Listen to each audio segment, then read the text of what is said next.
Les origines sociales des sœurs sont peut-être différentes.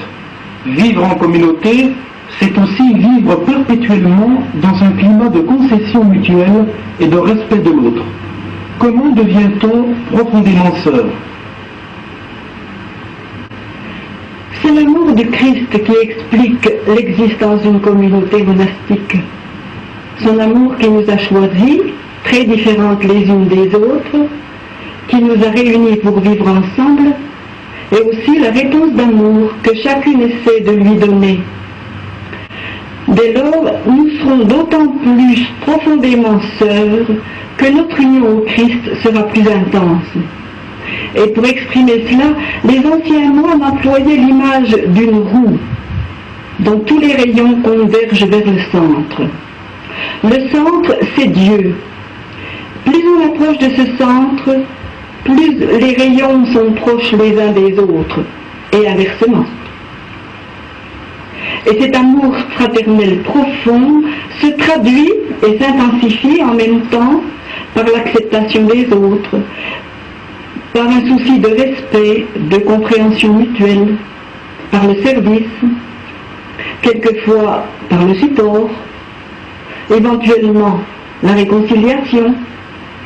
Mais seul l'amour de Dieu peut rendre possible une vie communautaire comme la nôtre, à longueur de vie et avec les mêmes personnes. Quelle est ou quelles sont les conditions essentielles d'une vie communautaire afin que celle-ci soit vécue en totale harmonie? Soyons réalistes, et disons tout de suite qu'il n'y a pas de vie communautaire parfaitement harmonieuse et idéale. Ça n'existe pas sur la terre. Il faut sans cesse faire des réajustements. Et qu'est-ce qui les rendra possibles, ces réajustements? C'est d'abord un regard de foi sur chacune de nos sœurs qui nous fera voir en elles, au-delà des apparences parfois décevantes, une femme aimée par Dieu et appelée au même service que nous. Ensuite, ce sera une sorte de parti pris de bienveillance dans les jugements sur les autres, tout en sachant se remettre soi-même en cause à l'occasion. Et puis dans les relations de tous les jours, une grande simplicité, une grande vérité. Et j'ajouterai de l'humour, très utile dans la vie commune, pour ne pas se prendre trop au sérieux et pour ne pas prendre les taupinières pour des montagnes. Vivre dans un monastère, c'est peut-être d'une certaine façon se retrancher du monde, de la société.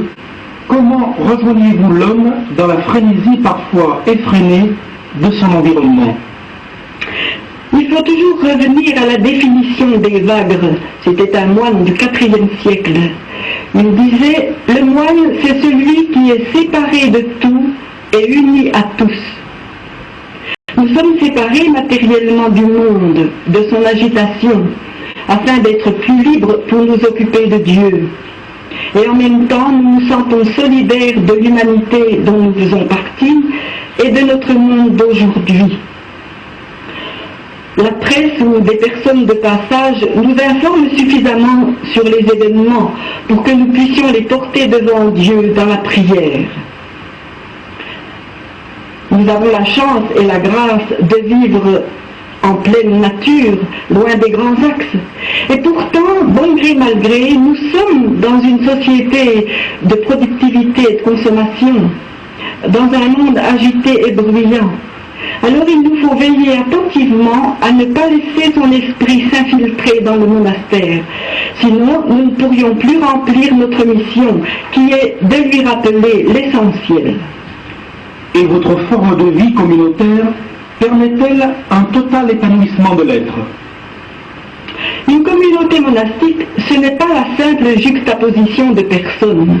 C'est une famille vivant de la même vie, où toutes les générations se soutiennent.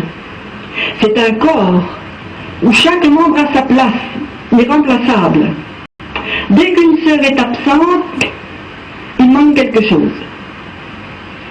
Et chacune est responsable pour sa part et à sa place de l'atmosphère de la communauté. Les supérieures, celles qui ont une fonction, Elles ont souci de disposer toutes choses pour le bien de chacune. Et chacune, par son recueillement, par sa ferveur, par sa charité délicate, contribue à la paix et à la joie de toutes. Alors oui, notre vie communautaire peut apporter l'épanouissement des personnes, dans la mesure où elles entrent dans le jeu. Mais encore une fois, ce n'est pas acquis, ce n'est pas fait une fois pour toutes. C'est ce vers quoi l'Esprit Saint nous fait tendre chaque jour.